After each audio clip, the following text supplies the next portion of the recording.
మనం యేసుక్రీస్తు వారి యొక్క జనన వృత్తాంతాన్ని తెలుసుకునే ముందు ఇశ్రాయేలీల యొక్క దేశ పటాన్ని ఒకసారి చూద్దాం. మీ ముందు కనిపిస్తుంది ఇశ్రాయేల్ దేశం అన్నమాట.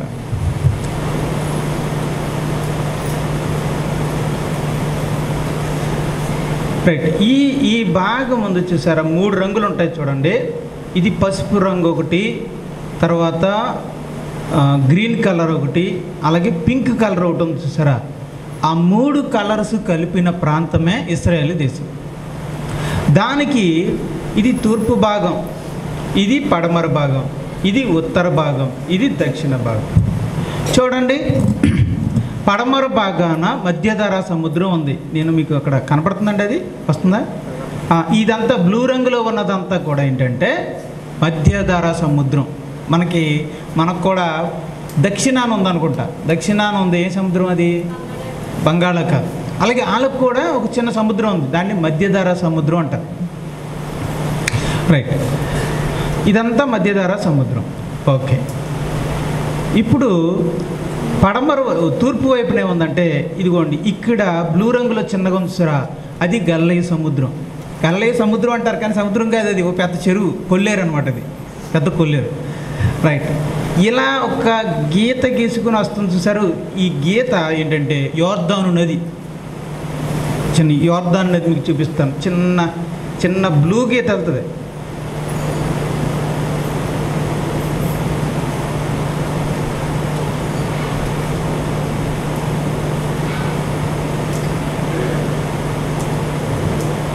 ఇదిగోండి, ఇది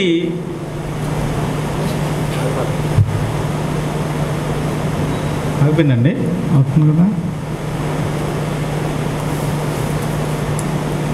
ఓకే, అంతకంటే క్లోజ్ అవ్వట్లేదు అనుకుంటా. అది గలిలయ సముద్రం.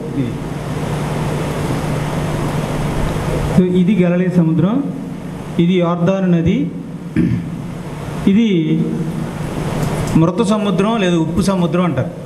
ఇందులో ఒకరిని తీసుకెళ్ళి పడేసినా ఆడు చావడం, ఎందుకంటే ములగడం. అంత ఉప్పుగా ఉంటాయి నీళ్ళు, తేలిపోతాడు అనమాట. ఆ ఉప్పుదానానికి ఏమవుతాడు? ఎవరు కూడా మనుషులు మొలగరు, తేలిపోతాడు. అంత ఉప్పు ఉంటుంది. అందులో ఒక చేప కూడా ఉండదు, చచ్చిపోతాయి అన్నీ. అందులో ఒకవేళ పొరపాటు చేపలు, యోర్దాను నదిలో ఉండే చేపలంటే అలా కొట్టుకుంటూ వెళ్ళి అందులోకి వెళ్తాయండి. వెళ్ళి చచ్చిపోతాయండి.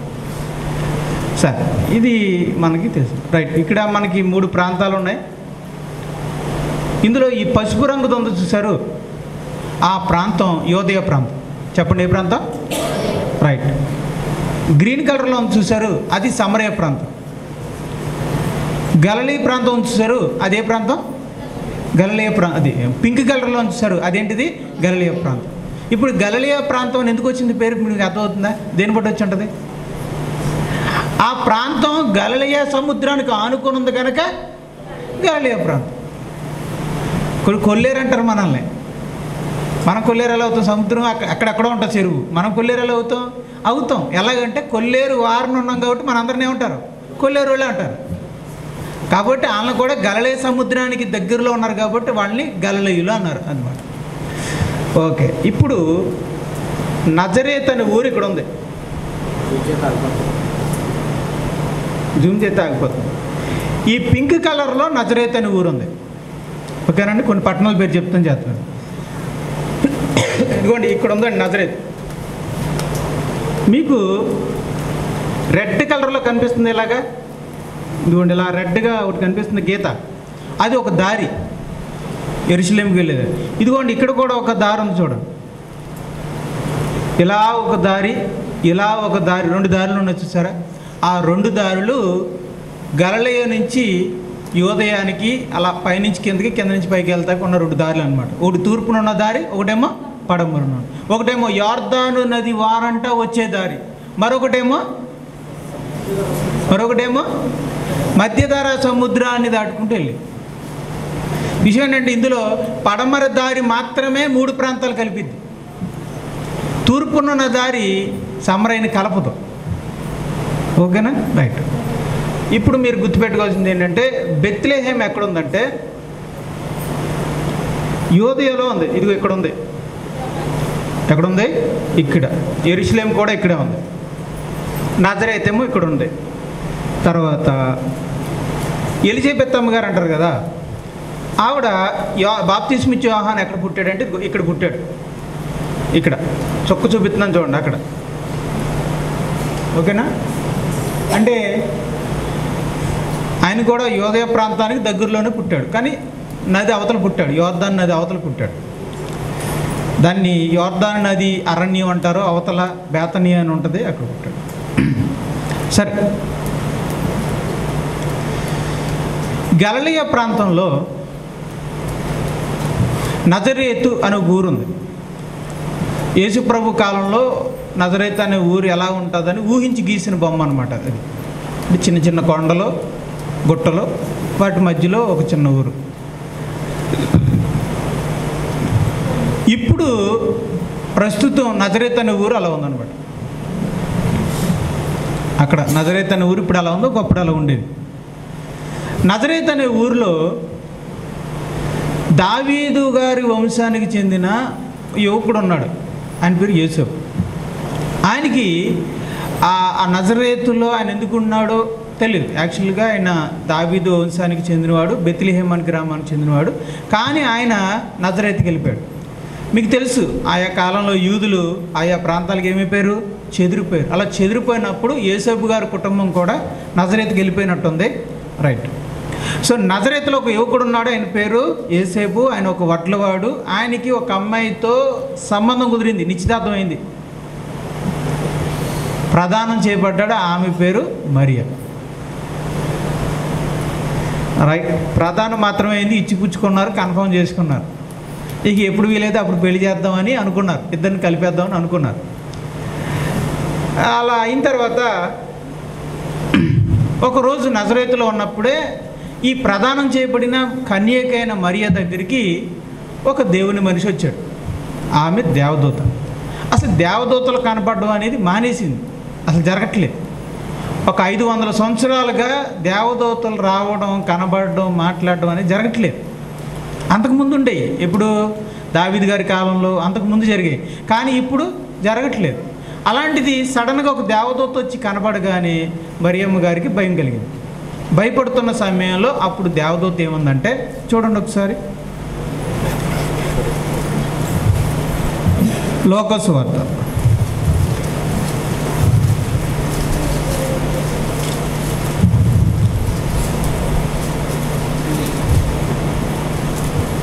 1వ అధ్యాయము 26వ వచనం. 6వ నెలలో గబ్రియేలును దేవదూత గలిలయలోని నజరేతను ఊరిలో దావీదు వంశస్థుడైన యోసేపును ఒక పురుషునికి ప్రదానము చేయబడిన కన్యక యొద్దకు దేవుని చేత పంపబడిను. ఆ కన్యక పేరు మరియా. ఆ దూత లోపలికి వచ్చి ఆమెను చూచి దయాప్రాప్తురాలా, నీకు శుభము, ప్రభువు నీకు తోడై ఉన్నాడని, దేవుడు నీకు తోడై ఉన్నాడని చెప్పెను. ఆమె ఆ మాటకు బహుగా తొందరపడి ఈ శుభవచనం ఏమిటో అని ఆలోచించుకొనుచుండగా దూత మరియా, భయపడకుము, దేవుని వలన నీవు కృప పొందితివి. ఇదిగో నీవు గర్భము ధరించి కుమారుని కని ఆయనకు యేసు అని పేరు పెట్టుదు. ఓకే, ఎవరు చెప్తుంది ఈ మాట? దేవదూత మరియతో చెప్తుంది. అందుకే మరియమ్మ ఏముంది, ఇంకేముంది, ఆయన గొప్పవాడే సర్వోన్నతుని కుమారుడు అనబడును. ప్రభు అయిన దేవుడు ఆయన తండ్రి అయిన దావీదు సింహాసనమును ఆయనకిచ్చును. ఆయన యాకోబు వంశస్థులను యుగయుగములు ఏలును. ఆయన రాజ్యము అంతము లేనిదై ఉండునని ఆమెతో చెప్పెను.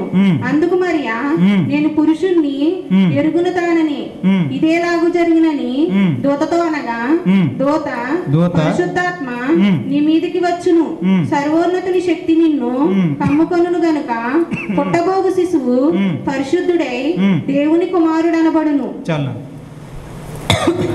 సాధారణంగా నిశ్చితార్థం అయిపోయిన పెళ్లి కుమార్తె ఎలా ఉంటుంది, కాబోయే భర్త గురించి, వెళ్ళబోయే అత్తారింటి గురించి ఆలోచిస్తూ ఉంటుంది. అవునా కదా? సిస్టర్లే చెప్పాలి. నిశ్చితార్థం ప్రధానం అయిపోయాక దేని గురించి కలలుగంటారు?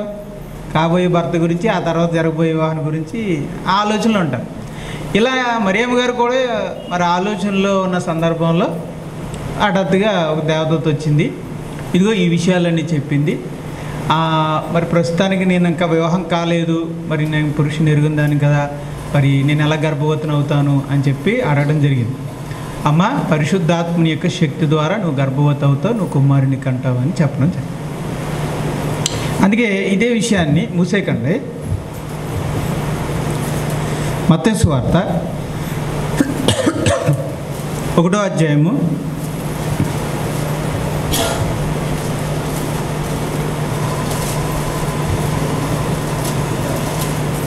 18వ వచనం. యేసుక్రీస్తు జనన విధం ఎట్లనగా, ఆయన తల్లి అయిన మరియా యోసేపునకు ప్రదానం చేయబడిన తరువాత వారి ఏకం అంటే పెళ్లి చేసి ఇద్దరిని కలపక మునుపు ఆమె పరిశుద్ధాత్మ వలన గర్భవతిగా ఉండెను. కాబట్టి అద్భుతం, యేసు ప్రభు యొక్క పుట్టిక అనేది అద్భుతం. ఇప్పుడు అందరి పుట్టికలాగా జరిగితే అది సాధారణ కార్యం, కానీ పరిశుద్ధాత్మ చేత వారు ఏకం కాక మునుపు పరిశుద్ధాత్మ చేత యేసు ప్రభు పుట్టాడు కనుక ఇది దేవుని యొక్క అద్భుతం. అద్భుతానికి కార్యానికి తేడా ఏంటి? అందరికీ అన్ని విధాలుగా జరిగితే అది కార్యం అవుతుంది. లోక ధర్మం ప్రకారంగా జరిగితే అది కార్యం అంటాం, ఏదైనా ఒక కార్యం అంటాం. కానీ లోకానికి అతీతంగా జరిగితే అదేమవుద్ది? అద్భుతం. ఇప్పుడు మేము ఎలా చెప్పాలంటే, సూర్యుడు ప్రతిరోజు ఎటు ఉదయిస్తాడు? తూర్పును ఉదయిస్తాడు, రైట్. ఈ రోజున పడమటిని ఉదయించాడు అనుకోండి, దాన్ని అద్భుతం అంటారు. ఎప్పుడు ఎలాగ జరిగేది, ఎప్పుడు జరిగేలా జరిగితే అది కార్యం, కానీ దానికి భిన్నంగా జరిగితే అదేంటి? అద్భుతం. కనుక యేసుక్రీస్తు వారి యొక్క జననం అద్భుతం. అద్భుతాలు ఉన్నాయి, మనం నమ్ముతున్నాం. యేసు ప్రభు అద్భుతంగానే పుట్టాడు. ఇది ఎలా how it is possible according to science అని అంటే ఇట్ ఈస్ నాట్ సైన్స్. అదవుతుందండి. అద్భుతం అంటే ఏంటి? ఇప్పుడు సైన్స్ ఏం చెప్తుంది? ప్రతి ఉదయం సూర్యుడు తూర్పునే ఉదయిస్తాడని చెప్తుంది. అద్భుతం ఏం చెప్తుంది? కాదు, దేవుడు తలుచుకుంటే పడమరను కూడా ఉదయిస్తుంది. ప్రతి మనిషి చావాల్సింది, చచ్చిపోయి తిరిగి లేవడం అనేది సైన్స్. అవును, నిజమే. కానీ దేవుని వాక్యం చెప్తుందంటే దేవుడు తలుచుకుంటే చచ్చిపోయినోడు కూడా తిరిగి లేస్తాడు. అది దేవుడు అద్భుతం అన్నమాట. ఓకేనా? రైట్. ప్రతీదీ ఇలాగే జరగాలని పెట్టింది దేవుడే. దానికి భిన్నంగా జరగాలని ఒకవేళ దేవుడు అనుకుంటే జరిగించేది కూడా దేవుడు. దానికి భిన్నంగా అద్భుతంగా జరిగించేది కూడా దేవుడు. ఓకేనండి? రైట్. పరిశుద్ధాత్మ వలన గర్భవతిగా ఉండు అంతే. అంతేగాని పరిశుద్ధాత్ముడు తండ్రి అని కాదు. కొంతమంది చాలా పనిమాలంగా మాట్లాడుతున్నారు కనుక అది తప్పుగా అనుకోకూడదు. అంటే పరిశుద్ధాత్ముడు సృష్టి కార్యం జరిగినప్పుడు పరిశుద్ధాత్ముడు ఉన్నాడా లేదా అక్కడ? అలాగే యేసు ప్రభువులో గర్భంలో శరీరము నిర్మించడానికి పరిశుద్ధాత్ముడు లోపలికి వెళ్ళాడు, తల్లి గడుపులోకి వెళ్ళాడు. వెళ్ళి అక్కడ ఒక శిశువు పుట్టడానికి కావాల్సిన పరిస్థితుల్ని, నిర్మాణాన్ని జరిగిస్తున్నాడు. అక్కడ అది అద్భుతాన్ని జరిగిస్తున్నాడు. ఎవరో? పరిశుద్ధాత్ముడు. కనుక యేసుక్రీస్తు వారి జననం పరిశుద్ధాత్మ వలన జరిగిన కార్యం. ఇప్పుడు మనం అక్కడికి వెళ్దాం. దూత ఇంకొకటి చెప్పింది. ఇన్ని చెప్పి దూత ఇంకొక శుభవచనం కూడా చెప్పింది. ఏంటో శుభవచనం? 36. మరియు నీ బంధువురాలు ఎలిజబెత్ కూడా తన వృద్ధాప్యమందు ఒక కుమారుని గర్భము ధరించి ఉన్నది. రైట్. యాక్చువల్గా నాకు డౌట్ ఉంది. మరియమ్మ ఎవరు? ఏ వంశానికి చెందింది తెలీదు, కానీ ఎవరికి పెళ్లి చేయబడింది? యేసేపుకి. యేసేపు గారు ఏ వంశం? దావీదు వంశం. అండ్ ఏ గోత్రం? యోధా గోత్రం. మరి ఎలిజబెత్ జకరియా గారిది ఏ గోత్రం? యాజకులు కదా ఆయనే గోత్రం, లేవి గోత్రం. వీళ్ళిద్దరు ఎలా బంధువులు అయ్యారని నాకు డౌట్ ఉంది. తెలితే చెప్పండి నాకు. నిజంగా మరియమ్మ గారేమో ఉంటుంది, ఏదో మొత్తానికి ఉండుంటుంది. అంటే మరియమ్మ గారు ఒకవేళ లేవి గోత్రంలో అమ్మాయి ఉండాలి, లేదా ఎలిజబెత్ అమ్మ గారు యోధా గోత్రం అయినా ఉండాలి.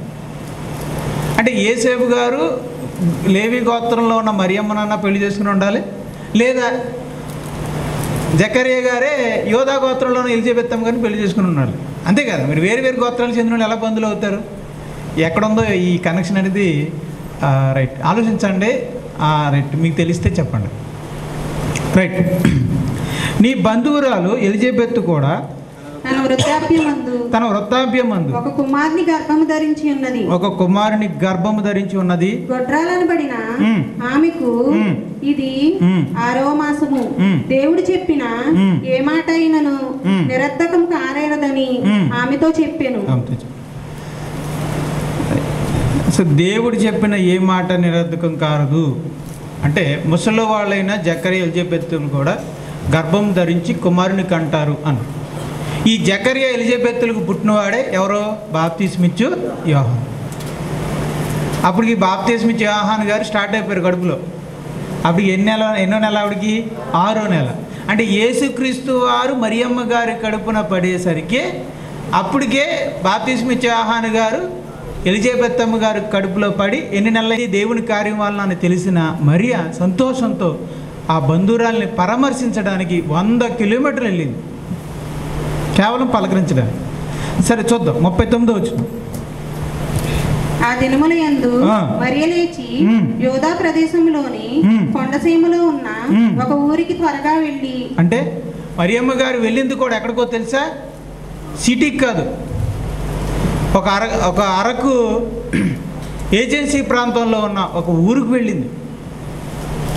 ఒక ఆడపడుచు, ప్రదానం చేయబడినటువంటి ఒక కన్యక, మరి వాళ్ళ నాన్నగారిని తీసుకెళ్ళిందో, మరి ఇంట్లో వాళ్ళ తమ్ముడిని తీసుకెళ్ళిందో, మొత్తానికి తీసుకుని ఇదిగో కొండసీమల్లో ఉన్నటువంటి 100 కిలోమీటర్ల దూరంలో ఉన్నటువంటి తన బంధువురాలని ఎలిజబెత్ దగ్గరికి 40 వచ్చింది. జకరియా ఇంటిలో ప్రవేశించి. ఇప్పుడు ఆమె కడుపులో ఎవరున్నారు చెప్పండి? యేసుప్రభు, అదే మరియమ్మ గారి కడుపులో ఎవరున్నారు? యేసుక్రీస్తు వారు. ఎలిజబెత్తమ్మ గారి కడుపులో ఎవరున్నారు? యోహాను గారు ఉన్నారు. జకరియా ఇంటిలో ప్రవేశించి ఎలిజబెత్తుకు వందనము చేసెను. ఎలిజబెత్తుకు వందనములు చేశాను. ఎవరు? ఇప్పుడు మరియమ్మ, ఎలిజబెత్. మరియమ్మ గారు ఎవరికి తల్లి? యేసుక్రీస్తు వారికి తల్లి. ఓకే, ప్రభు తల్లి. ఎలిజబెత్తమ్మ గారు ఎవరికి తల్లి? రైట్. ఇప్పుడు యోహాను గారు తల్లి గొప్ప, యేసు ప్రభు తల్లి గొప్ప? ప్రభువుని కలిగి ఉన్నాను నేను, బాప్తిస్మం కలిగి ఉన్నాను నువ్వు. ఇప్పుడు ఎవరెవరికి వందనాలు చెప్పాలి? మనమే ఆ పొజిషన్లో ఉంటే ఎలిజబెత్తమ్మ నాకు చెప్పాలి, నేను ప్రభు తల్లిని అయిపోయాను అనుకుంటాను. కానీ మరియమ్మ ఎంత దీనురాలంటే, ఒక పక్కన లోకరక్షకుని తన కడుపులో పెట్టుకొని ఎలిజబెత్తమ్మకి ఏం చెప్పింది? వందనాలు చెప్పింది. అక్కడే అర్థమైపోతుంది మరియమ్మకు ఉన్నటువంటి విజ్ఞత. నా బంధువురాలు వయసులో పెద్దది, గౌరవనీయురాలు. నిజంగా నాకు తెలిసి ఆ ఎలిజబెత్తమ్మ గారు వలన మరియమ్మ గారు ఆత్మీయంగా బలపడి ఉంటారు. వీళ్ళిద్దరి మధ్య ఆత్మీయ కనెక్షన్ ఉంది. మీరు చూస్తే తర్వాత మాటలో చూస్తే అసలు చాలా అద్భుతంగా మాట్లాడతారు. ఎలిజబెత్తమ్మ గారు అద్భుతంగా మాట్లాడతారు, మరియమ్మ గారు కూడా చాలా అద్భుతంగా మాట్లాడతారు. వీళ్ళిద్దరి మధ్య ఆత్మీయమైనటువంటి అనుబంధం ఉంది, మనకు అర్థమవుతుంది. ఎలిజబెత్తమ్మ గారు మరియమ్మ గారిని ఆత్మీయంగా బలపరిచిన వ్యక్తి అయి ఉండొచ్చు. అందుకే వెంటనే కనపడగానే ఏం చెప్పింది? వందనములు చేశాను. అందులో మరియమ్మకు ఉన్నటువంటి దీనత్వం అనేది ఖచ్చితంగా అర్థమవుతుంది. తన తగ్గింపు అని యేసు ప్రభు తల్లిని తన కడుపులో పెట్టుకున్నా సరే తనంత దీనురాలుగా ఉంది. చాలా మంచి విషయం. ఓకే, ఎలిజబెత్ మరియ యొక్క వందన వచనము వినగానే ఆమె గర్భములో శిశువు గంతులు వేసెను. ఎప్పుడైతే యేసు ప్రభు తల్లి యేసుక్రీస్తుని కడుపును పెట్టుకుని మరియమ్మ ఎప్పుడైతే వందనాలు చెప్పిందో, ఆమె గర్భంలో ఉన్న శిశువు గంతులు వేసి. అంతటా ఎలిజబెత్ పరిశుద్ధాత్మతో నిండుకొనినదై బిగ్గరగా ఇట్లా నేను, స్త్రీలలో నీవు ఆశీర్వదింపబడిన దానవు, నీ గర్భఫలమును ఆశీర్వదింపబడును. నా ప్రభువు తల్లి నా యొద్దకు వచ్చుట నాకు ఎలాగూ ప్రార్థించెను. నా ప్రభు అంటుంది. అంటే యేసు ప్రభుని, అంటే మరియమ్మ గర్భంలో ఉన్న శిశువుని ఎలిజబెత్ ఏమంటుంది? నా ప్రభు.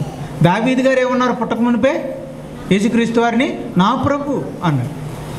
అంటే లోకంలో ఉన్న వాళ్ళందరికీ కూడా యేసుక్రీస్తు వారు పుట్టక ముందు ఉన్న వాళ్ళకి కూడా యేసు ప్రభు ఎవరో? ప్రభువే, అందరికీ ప్రభువే, అందరికీ రక్షకుడే. యేసుక్రీస్తు వారు కేవలం తర్వాత పుట్టిన మనందరికీ రక్షకుడు కాదు.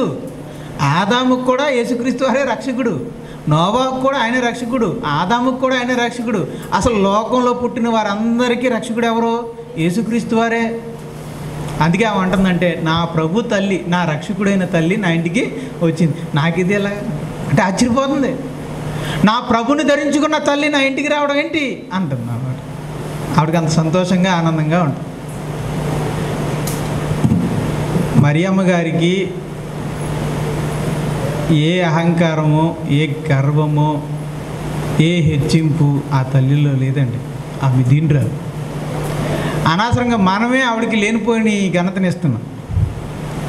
ఆమెకి లేనిపోయిన గౌరవం పేరట చెప్పున పూజలు పునస్కారాలు చేస్తూ కూడా మేము గౌరవిస్తున్నాం అని అంటాం. నిజంగా నాకు తెలిసి యేసు ప్రభు మరియే బ్రతుకుంటే, యేసుక్రీస్తు వారి తల్లి మరియే ఒకవేళ ఈరోజు బ్రతుకుంటే, నాకు తెలిసి తన పేరన జరుగుతున్న వీటన్నిటినీ కూడా ఆపేసేది. దయచేసి మీకు దండం పెట్టి చెప్తున్నాను, నా పేరట నన్ను గౌరవిస్తున్నారనే పేరట నన్ను మహింపరుస్తున్న ఈ విధానం దయచేసి ఆపండి. నేను దీనురాల్ని అని ఆమె చెప్పేది. ఎందుకనంటే లొస్త్రా అనే పట్టణంలో పౌలు బర్నబా గారు వెళ్ళి పుట్టి కుంటివాడిని స్వస్థపరిచారు. వెంటనే ఆ ఊర్లో ఉన్న విగ్రహారాధులకు అందరూ వచ్చేసి, ఇంకేముంది, ఆ దేవతలే మనుషుల రూపాన వచ్చేసారు, మన ఊరికి వచ్చేసారు, మన ఊరిలో ఉన్నటువంటి ఆ కుంటివాడిని బాగు చేసేసారు, కాబట్టి వాడిని మనం పూజిద్దాం రండి, బలులు అర్పిద్దాం రండి అని అంటే ఊళ్ళో ఉన్న జనాలు అందరూ వచ్చేసి దండలేసి, పువ్వులేసి, గంతులేసి బలులు అర్పించేస్తూ ఆరాధించబోయారు, గణపరచబోయారు. ఇక అప్పుడు వెంటనే పౌలు గారు, బర్నబా గారు అందుకున్నారు. మహానుభావులారా, వాళ్ళు చొక్కాలు చిప్పుకున్నారటండి. మేము దేవుళ్ళం కాదు, దేవతలం కాదు, మీలాంటి మానవులమే, మేమేమి ఆకాశం నుంచి ఊడిపడలేదు, మమ్మల్ని కనపరచకండి, మమ్మల్ని మహింపరచకండి, సర్వోన్నతుడైన దేవుడిని మహింపరచండి, దయచేసి ఈ పని చేయకండి అని చాలా బతిమలుకున్నారంట, దండాలు పెట్టారంట, బట్టలు చింపుకున్నారంట, కాళ్ళు పట్టుకున్నారంట. అది తెలిసి మరియమ్మ కూడా ఈరోజు అలాగే అంటారు. ఏమని, మీ అందరికీ నా దండాలు, దయచేసి నా పేరు చెప్పి ఇలా మహింపరచకండి, గణపరచకండి, గౌరవం పేరట మీరు చేస్తున్నవన్నీ ఆపేయండి అని ఆవిడ దండం పెట్టి మరీ చెప్తారు. నేను మరియమ్మ దీనురాలు. ఇదిగో నీ శుభవచనం చదువునా 44 వచ్చిన. ఇదిగో నీ శుభవచనం నా చెవిన పడగానే నా గర్భములోని శిశువు ఆనందముతో గంతులు వేసెను. మరొక మాట చెప్తున్నానండి. మరియమ్మ ఎవరిని కలిగి ఉంది కడుపులో? కలిగి ఉండి కూడా ఆమె ఏం కోరుకోలేదు? ఘనత, మహిమ, మెప్పు, తనకంటూ ఒక హెచ్చింపు, డంబము కలిగి ఉండలేదు, కోరుకోలేదు, తను కలిగి ఉండలేదు. నేను ప్రభు తల్లి కాబట్టి ఆమె నాకు వందనాలు చెప్పాలని ఏమీ ఆమె కోరుకోలేదు. శాస్త్రులు, పరిచయాలు ఎలాంటి వాళ్ళు ముందు వందనాలు చెప్పేవాళ్ళు కాదు. ప్రభుదాసు వందనాలు చెప్తేనే అప్పుడు వందనాలు అంటారు. వారు సమాజ మందిరంలో ఏం కోరుకుందరు? వందనములు కోరుకుందరు. విందులు ఏం కోరుకుందరు? అగ్రస్థానం. కానీ ప్రభుని కలిగి ఉన్న మరియలో ఉందా? తానే వందనాలు చెప్తుంది, తానే అధిక ప్రాణత అవతల కలిగిస్తుంది. మరియమ్మ నుండి నేర్చుకోవాల్సిన మంచి పాఠం ఏంటి తెలుసా? కడుపును పెట్టుకుని కూడా మరియమ్మ ఘనత కోరుకోలేదు. మరి హృదయంలో పెట్టుకున్న వారిగా మనం కూడా ఘనతనే కోరుకోవాలి. కడుపును పెట్టుకుని మరియమ్మ ఎలా దీనురాలుగా ఉందో అలాగే హృదయాన్ని పెట్టుకున్న మనం కూడా దీనులుగానే ఉండాలి.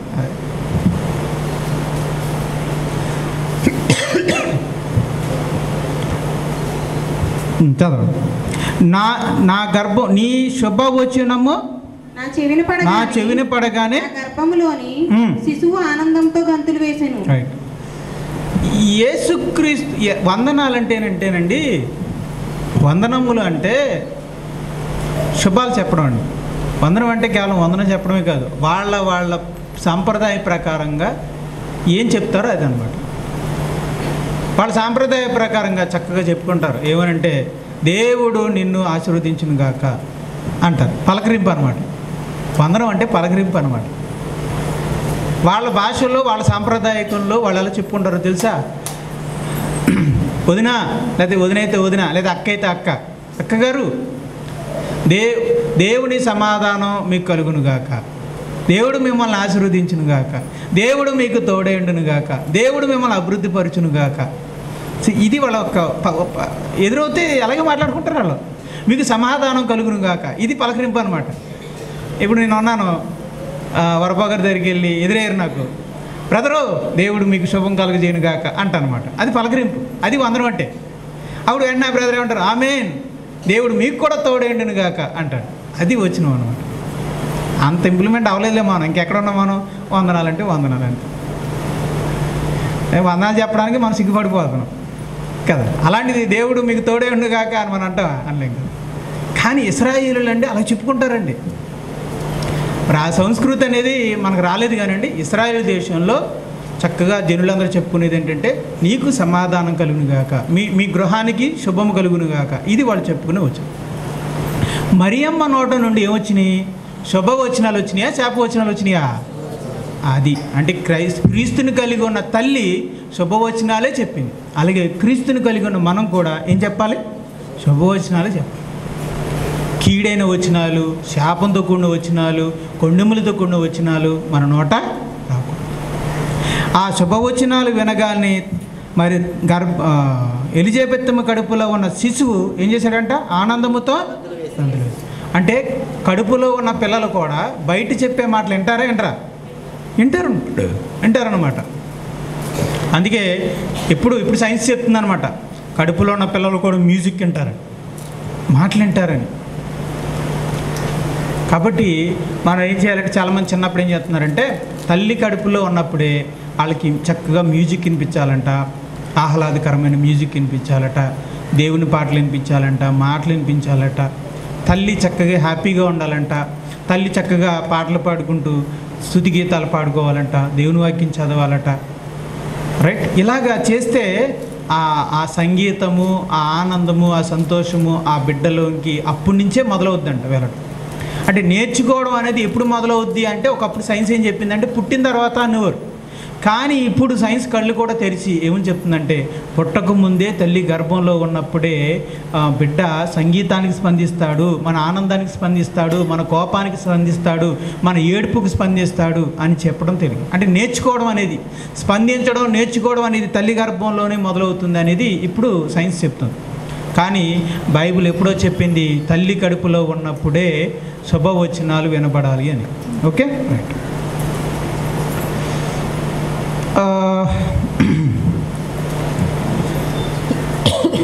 ఆ తర్వాత ఏం జరిగిందో చూద్దాం. రైట్, ఈ ఫోటో మీకు పెట్టలేదు, ఇదిగోండి ఇలా. సో మరియా ఎలిజబెత్తమ్మ గారి దగ్గరికి వచ్చి పలకరించింది. ఇద్దరు ఆనందపడ్డారు, సంతోషపడ్డారు, ఒకరినొకరు పలకరించుకున్నారు. తర్వాత 56 వచనం చూడండి. అంతటా మరియా ఇంచుమించు 3 నెలలు ఆమెకు కూడా ఉండి పిమ్మట తన ఇంటికి తిరిగి వెళ్ళాను. రైట్. సో ఎలిజబెత్తమ్మ గారి దగ్గర ఎన్ని నెలలు ఉంది? 3 నెలలు. ఈ 3 నెలలు ఎందుకు అక్కడ ఉందనేది మీకు అర్థం కాదు. సరే, సో 3 నెలలు ఎలిజబెత్తమ్మ దగ్గర ఉంది. అప్పుడు ఎలిజబెత్తమ్మ గారికి ఎన్ని నెలలు వస్తాయి? ఎన్ని నెలలు? 9 నెలలు. కానీ డెలివరీ అవ్వకముందే మరియమ్మ గారు హోటాహోటన వచ్చేసారు. అంటే ఇంటి నుంచి కవర్ వచ్చి ఉండదు, పెళ్లి టైం అయిపోయింది, త్వరగా రాని. అదవుతుందా? రైట్. ఆవిడ అక్కడ ఉండవలసిన టైము, మొత్తానికి వివాహ దినం టైం అయిపోయినట్టుంది, ఆవిడ తిరిగి వెళ్ళిపోయింది. మరియమ్మ గారు వెళ్ళిపోయిన తర్వాత అప్పుడు కొడుక్కి జన్మనిచ్చింది, బాప్తిస్మిచ్చి వివాహానికి జన్మనిచ్చింది. సరే, మరి మరియమ్మ గారు ఇక సెలవు తీసుకుని మరి అక్కో వదును మరి మొత్తానికి లేదా పెద్దమ్మో మొత్తానికి అక్క నేను వెళ్తున్నాను మరి అని చెప్పి సెలవు తీసుకుని ఆమె తిరిగి వెళ్ళిపోయింది. నిజంగా ఈ 3 నెలలు వాళ్ళిద్దరు కూడా ఏం చేసి ఉంటారు చెప్పు?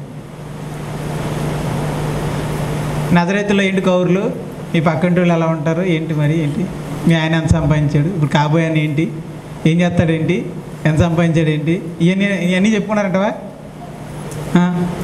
చక్కగా ఎన్ని దేవుని మాటలండి. మీరు ఇంటికి వెళ్ళి చదవండి, 42 నుంచి 55 వరకు చదివితే 42 నుంచి 45 వరకు ఎలిజబెత్తమ్మ గారు చెప్పిన మాటలు. అదే 46 నుంచి 55 వరకు మరియమ్మ గారు చెప్పిన మాట. ఎంత ఆత్మీయంగా ఉంటాయో, ఎంత లోతుగా ఉంటాయో ఒకసారి ధ్యానించండి. అంటే ఇద్దరు ఆత్మీయులు కలిస్తే ఆత్మీయ విషయాలు మాట్లాడతారా, లోకానుసారమైన విషయాలు మాట్లాడతారా? ఆత్మీయ విషయాలు. కనుక ఒక సహవాసం కోసం వచ్చేసింది మరియమ్మ తల్లి. మరియమ్మ ఆత్మీయురాల దగ్గర ఉండాలి. నేను గర్భవతిగా ఉన్నాను కాబట్టి, నేను గర్భవతిగా అవ్వబోతున్నాను కాబట్టి నాకు ఒక ఆత్మీయురాలు కావాలి అని వెళ్ళిపోయింది. మీరు అలా వెళ్ళగలుగుతున్నారా? అలా ఆత్మీయుల దగ్గర ఉండాలనుకుంటున్నారా? ఆత్మీయుల దగ్గరికి వెళ్ళాలనుకుంటున్నారా? కోరుకోండి బ్రదర్ సహోదరులా. ఎందుకు లోకానుసారుల దగ్గర వెళ్తారు? ఎందుకు? ఏం చెప్తారని వాళ్ళు రాజకీయాల గురించి చెప్తారు, లేకపోతే లోకాల గురించి చెప్తారు, లేకపోతే ఈ విషయాలు మాట్లాడతారు, ఆ విషయాలు మాట్లాడతారు, ఎందుకు పనికిరాని విషయాలని చెప్తారు. పైగా వాళ్ళు మాట్లాడే కొన్ని చాలా అసహ్యమైనవి ఉంటాయి. దానికి మనం నవ్వేమనుకోండి, మనం కూడా ఏం చేసినట్టే తప్పు మాట్లాడినట్టుతో సమానమే.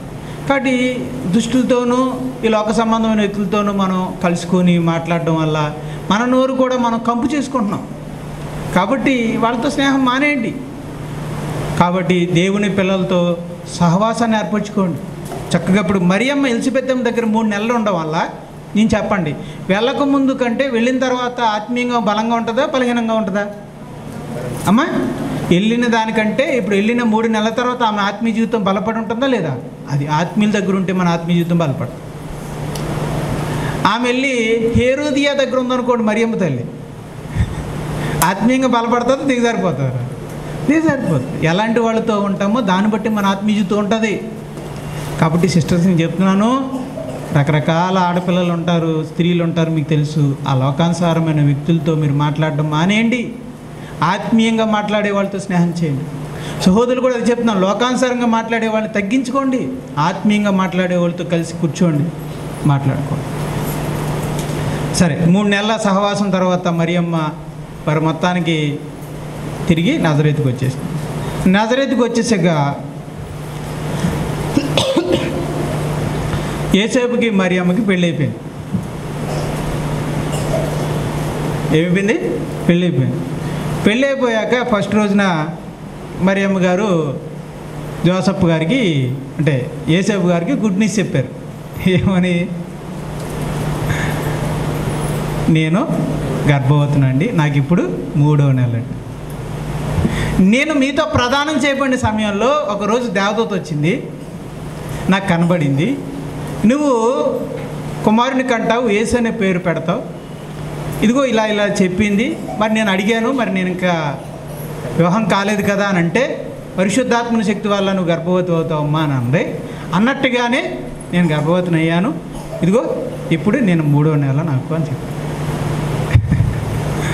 అది నా భర్తకి ఎలా ఉంటుంది? ప్రదానం చేయబడినటువంటి ఒక స్త్రీ 3 నెలలు ఎక్కడో యోదయ, ఎక్కడికి వెళ్ళిపోయింది? ఇది ఏం ప్రాంతం? అది యోదయ ప్రదేశంలోని కొండసీమలో ఉన్న ఒక ఊరికి వెళ్ళిపోయిన 100 కిలోమీటర్ల దూరంలో వెళ్ళిపోయిన ఒక అమ్మాయి 3 నెలల తర్వాత తిరిగి వచ్చి ఏమంటుంది? నేను గర్భవతినండి అంటుంది. అప్పుడు ఏ భర్తకైనా ఎలా ఉంటుంది? మీ అందరికీ తెలుసు ఎలా ఉంటుందని మీకు తెలుసుకుంది కదా. అయితే ఆయన అలాగే అనుకున్నాడు, ఇదేంటి ప్రదానం చేయబడిన 3 నెలల తర్వాత వచ్చి నేను 3వ నెల గర్భవతిని అని అంటుంది ఏంటి అని చెప్పి ఆమె గురించి ఆయనకి తెలిసిన ఆయన కూడా మనిషే కనుక రకరకాల ఆలోచనలతో సతమతపడుతూ, అలా అని ఒకవేళ అయితే నిజంగా దైవ కార్యమా, అలా అయితే నేను మోసపోయినట్ట, అంతే కదండి. అలాగని అబద్ధం చెప్తుందా? ఒకవేళ ఇది నిజమైతే నేను ఆమెకు కీడు చేసినోడిని అవుతాను, ఒకవేళ ఇది అబద్ధమైతే అది నాకు కీడే కదా, నాకు అపకీర్తే కదా. కాబట్టి ఇప్పుడు నేనేం చేయాలి అని పాలిపోక తికమక పడుతూ ఆ రాత్రి అంతా మెలుగుగా ఉంటూ ఆలోచిస్తూ ఉన్నాడు. అలాగే పడుకున్నాడండి. అలా ఆలోచిస్తూ ఏం చేయాలి అనుకుంటూ, సరే ఓ పని చేద్దాం, మరియమ్మని రహస్యంగా వదిలేసి నేనే పారిపోతాను. మరియమ్మని తీసుకెళ్ళి నలుగురు మధ్యన పెట్టి నాకు తీర్పు తీర్చండి, 3 నెలల తర్వాత వచ్చి నేను గర్భవతిని అంటుంది, విషయం తేల్చండి అని ఈయన అనొచ్చు. అలా అన్నారనుకోండి, మరియమ్మని ఏం చేస్తారు? వీధిలోకి లాగుతారు. ఏమైందమ్మా, అక్కడికి వెళ్ళావు, 3 నెలల తర్వాత వచ్చావు, ఇప్పుడు 3 నెలలు గర్భవతి అంటున్నావు ఏంటి అని ఇశ్రాయేలీయులు నిలదీస్తారండి. ఇశ్రాయేలీయులు ఊరుకోరండి. ఆ చట్ట ప్రకారంగా ఒక ప్రదానం చేయబడిన స్త్రీ ఒకవేళ చేస్తే, తప్పు చేస్తే రాళ్లతో కొట్టి ఏం చేస్తారు? చంపేస్తారు. మరియమ్మని రాళ్లతో కొట్టి చంపేస్తారు. ఒకవేళ ఆమె తప్పు చేస్తుంటే రాళ్లతో కొట్టి చంపినా న్యాయమే. ఒకవేళ ఆమె చెప్పింది నిజమైతే, నిజంగా దేవదూత వచ్చి కనపడి ఇది దేవుని కార్యమే అయితే నేను తప్పు చేసినట్టు అవుతాను, అన్యాయంగా మరియమ్మను చంపేసినట్టు అవుతుంది. కాబట్టి ఇప్పుడు నేనేం చేయాలి? ఒక్కొక్కసారి మనకు కూడా అదే కదండి, ఇది దేవుని కార్యమా కాదా, ఇది దేవుని చిత్తమైందా కాదా, ఒకవేళ చేస్తే తప్పవుద్దేమో, చేయకపోతే తప్పవుద్దేమో, ఏం చేయాలి ఇప్పుడు అన్న సందేహంలో మనం పడతామా లేదా? అలాగే సందేహపడుతూ ఏం చేయాలో తెలియక నాకు తెలిసి ప్రార్థన చేసుకుని పడుకుని ఉంటాడు. అప్పుడు కలలో ఏసేపుకు అప్పుడు కలలో దేవదూత వచ్చింది. అబ్రహం గారు అంటున్నారా? ఎవరొచ్చారు? దేవదూత వచ్చింది. చెప్పి ఏం చెప్పుంటుంది? అయినా ఏసేపు భయపడమోకు, అనుమానించకు, నీ భార్య పవిత్రురాలే, పరిశుద్ధురాలే, ఆమె పరిశుద్ధాత్మ వలన. చూద్దాం, అక్కడ చూడండి, మత్తయి సువార్తలో ఉంటుందండి విషయం. అతడు ఈ సంగతులను గురించి ఆలోచించుకొనుచుండగా, చూడండి మత్తయి సువార్త 1:20. అతడు ఈ సంగతులను గూర్చి ఆలోచించుకొనుచుండగా, ఇదిగో ప్రభుదూత స్వప్నమందు అతనికి ప్రత్యక్షమై, దావీదు కుమారుడైన యోసేపు, నీ భార్య అయిన మరియను చేర్చుకొనుటకు భయపడకుము, ఆమె గర్భము ధరించినది పరిశుద్ధాత్మ వలన కలిగినది. ఆ పిల్లల మధ్యలో ఎందుకు వెళ్తున్నారు? అడిగి వెళ్ళనివ్వకండి అలాగా మధ్యలో. పిల్లలు ఎవరైనా సరే మీకు ఏదైనా అవసరమైతే ముందే వాక్యం తర్వాత ముందే వెళ్ళిపోండి, వాక్యం తర్వాత తినాలి, మధ్యలో మాత్రం లేచి వెళ్ళకండి, ఓకేనా? ఎవరిని లేచి వెళ్ళనివ్వకండి. ఆమెకు వారి పాపముల నుండి ఆమె ఒక కుమారుణ్ణి కనును, తన ప్రజల్ని వారి పాపముల నుండి ఆయనే రక్షించును కనుక ఆయన యేసు అని పేరు పెట్టుదు అని. అది ఇప్పుడు పరిశుద్ధాత్మ వలన కుమారుని కంటది, ఆమెకు యేసు అని పేరు పెట్టుదు అని ఇప్పుడు దూత యేసేపుతో చెప్తుంది. ఇదే మాటలు అంతకుముందు ఎవరికి చెప్పింది? మరియమ్మ కూడా చెప్పింది. అంటే యేసుక్రీస్తు అనే పేరు యేసు అనే పేరు పెడతారని దేవదూత మరియతో చెప్పింది, యేసేపుతో కూడా చెప్పింది. సరే, అయిపోయింది. ఇక ఎప్పుడైతే ఈ స్వప్నం వచ్చిందో, ఆ స్వప్నంలో దేవదూత చెప్పిందో, ఇక యేసేపు గారికి ఏమొచ్చింది? ధైర్యం వచ్చింది. అమ్మయ్య, ఇది నిజంగానే దేవుని కార్యమే అనమాట, అయితే నా భార్య పవిత్రురాలేనమాట అని చెప్పి ఏం చేశాడు ఆయన?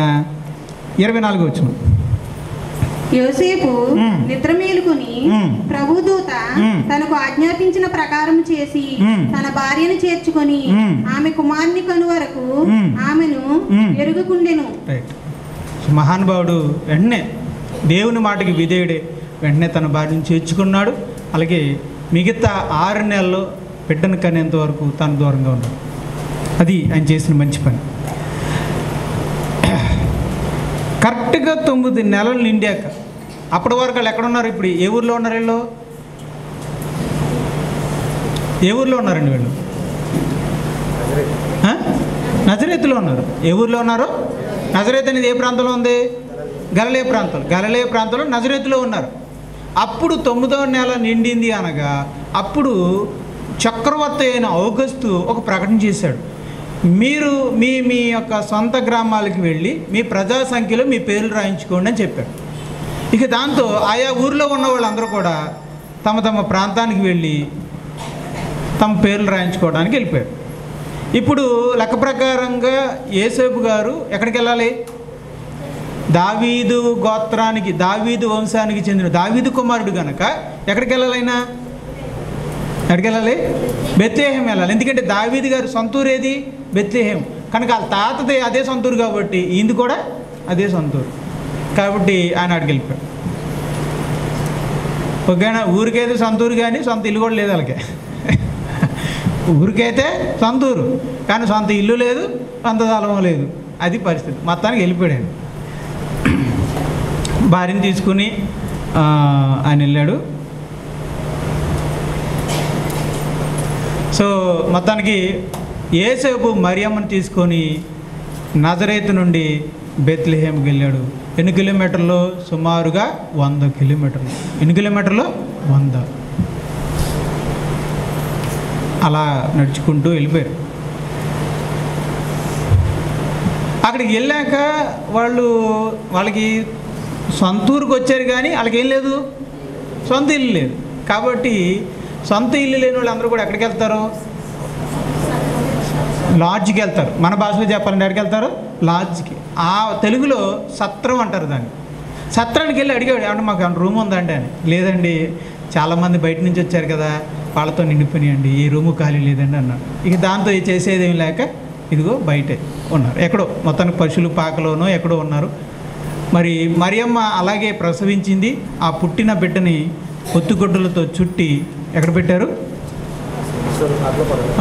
మరి ఆవిడ ఎక్కడ ప్రసవించిందో తెలియదు, కానీ ఆ పుట్టిన యేసు ప్రభు బిడ్డని చుట్టి అదిగో అలాగా పశువుల తొట్టిలో పరుండు పెట్టింది. ఎంత దీన పరిస్థితి అండి. ఒక ఇల్లు లేదు, ఆరు బయట పశువుల పాక దగ్గర ఒక తొట్టుంటే అందులో పడుకోబెట్టారు అంటే నిజంగా యేసేపు ఎంత పేదవాడు ఆలోచించారు. లేదంటే పరిస్థితులు అనుకూలించలేదని చెప్పారు. దేవుడు తన కుమారుని పంపించే విధానం అదేనా? ఒక పశువుల తొట్టులో పంపించాడేంటి? 4 గోడల మధ్య కనడానికి అవకాశం లేదు, 6 బయట కనడం ఏంటి? ఆ బిడ్డను పడుకోబెట్టడానికి ఒక గది లేకపోవడం ఏంటి? పశువులు తొట్టి దొరకడం ఏంటి? అందులో పడుకోబెట్టడం ఏంటి? సాధారణంగా మాకు పనికిరాదు అనుకున్న వాళ్ళు ఏం చేస్తారు తెలుసా? చుట్టేసి చెత్తపుట్లో పడేస్తారు. అమ్మో చెత్తపుట్లో పడేశారంట అని మనం చెప్పుకుంటాం. అయ్యో ఏంటి అలాగే దిక్కుమాలి పని చేశారని. ఇప్పుడు వీళ్ళ పరిస్థితి ఎలా ఉందంటే యేసుక్రీస్తు వారిని కూడా ఒక చెత్త అది ఒక గడ్డి, పశువులు తినేటువంటి గడ్డి కలిగినటువంటి ఒక తొట్టిలో యేసుక్రీస్తు వారిని ఒక చెత్త వేసి ఆ చెత్త మీద పొత్తుగుడ్డలతో చుట్టి ఆయన పొరుండు పెట్టారు. ఇంత దీన పరిస్థితుల్లో తన కుమారుని పంపించడం మనం ఊహించగలమా? అంటే దీన్ని ఏం చెప్తుందంటే తండ్రి అయిన దేవుడు యేసుప్రభుని స్పెషల్గా ఏం చూడలేదు, సింపుల్గానే చూశాడు. అమ్మ నా కొడుకు పరలోకం నుంచి పంపించాను, ఎలా ఉంటుందో ఏంటో, సరైన సౌకర్యాలతోనూ సరైనటువంటి అన్నీ సమకూర్చి జరిగించాలి అని దేవుడు అనుకోలేదు. నా ప్రియమైన కుమారుడు వెళ్ళినా సరే అందరిలాగే ఉండాలి, అందరితో సమానమే. ఒక పేదవాడి జీవితం జీవించాలి, సామాన్యుడిగా బ్రతకాలని దేవుడు కోరుకున్నాడు. నా కుమారుడు ఈ లోకంలో రాజకుమారుడిగా దర్జాగా అన్ని సౌకర్యాలు అనుభవిస్తూ సుఖభోగ్యాలు అనుభవించాలని దేవుడు అనుకోలేదు. నా కుమారుడు పుట్టే సమయానికి పుట్టడానికి కూడా స్థలం లేక పశువుల తొట్టులో పరుండు పట్టే దీన స్థితిలో నా బిడ్డ ఉండాలనుకున్నాడు. ఏ తండ్రి అయినా ఏ తల్లి అయినా ఊహించుకుంటారా? మీరు కోరుకుంటారా? మనం కోరుకోండి, మన పిల్లలు ఎప్పుడు కూడా హెచ్చింపుగా ఉండాలి, ఘనతగా ఉండాలని మనం కోరుకుంటాం. కానీ నా బిడ్డ సామాన్యంగా ఉండాలని దేవుడు అనుకుంటాడు. సామాన్యమైన జీవితాన్ని యేసు ప్రభు జీవించాడు, పేదవాడిగా బ్రతికాడు. ఆ జీవితాన్ని దేవుడు యేసు ప్రభుకి ఇచ్చాడు. నువ్వు అలాగే బ్రతకాలన్నాడు, అలాగే బ్రతికాడు. అయ్యి బాబోయ్, మనం అలా బ్రతకడానికి అసలు ఇష్టపడం, కోరుకో.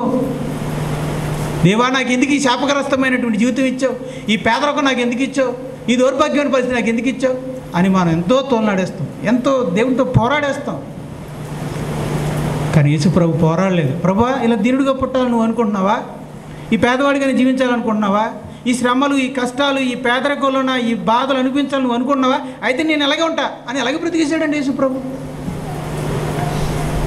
ఈరోజు మన యేసు ప్రభువుని గురించి అద్భుతంగా చెప్పుకుంటాం, ప్రభు ఎంత గొప్పోడు, ఆయన జీవితం ఎంత గొప్పదని. కానీ ఆలోచిస్తే ఆయన జీవితంలో ఒక పేదవాడిగా బతికాడు. తండ్రి అలా అనుకోవడం గొప్ప విషయం, దానికి తలొగ్గి బతికిన యేసు ప్రభు గొప్ప విషయం. గొప్పడికి ఒకరి మించి ఒకరు. తండ్రి అయిన దేవుడు నా కొడుకు సింపుల్గా ఉండాలని ఆయన అనుకున్నాడు. నేను అలాగే సింపుల్గా నా తండ్రి అనుకున్నట్టే నేను సింపుల్గా బతుకుతానని కొడుకు అనుకున్నాడు. తండ్రి మించినవాడు కొడుకు అన్నట్టు ఉంది. అద్భుతం అండి. పరలోకపు ఆనందం అనేది ధనంలోనూ సౌకర్యాల్లోనూ ఉండదండి. నేను ఈ విషయంలో గొప్పవాడిని ఏం కాదు, పక్కన పెట్టేస్తే ధనంతోనూ సౌకర్యాలతోనూ సౌభాగ్యాలతోనూ పరలోకపు ఆనందం. యేసుక్రీస్తు వారి జీవితం ఆనందకరం, సౌభాగ్యము అని అంటే దేని బట్టి అయిందో తెలుసా?